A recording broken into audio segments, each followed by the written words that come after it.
As the year comes to an end, St. Matthew's House says they've seen a rise in homelessness. I'm Naples community correspondent Dominga Murray, and they say one of the reasons is hurricanes. I saw water coming in under my door. James Miller is one of so many in South Florida who lost their homes to a hurricane. I was going down Highway 41, wading through the water, chasing after my furniture and trying to get it back toward where I lived at least get it closed. We sat down together and he told me he lost everything.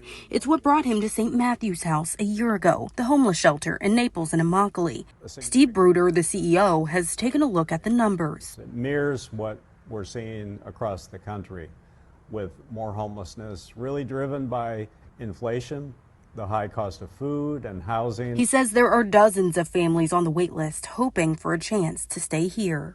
We saw the numbers go up dramatically with the point-in-time count in 24.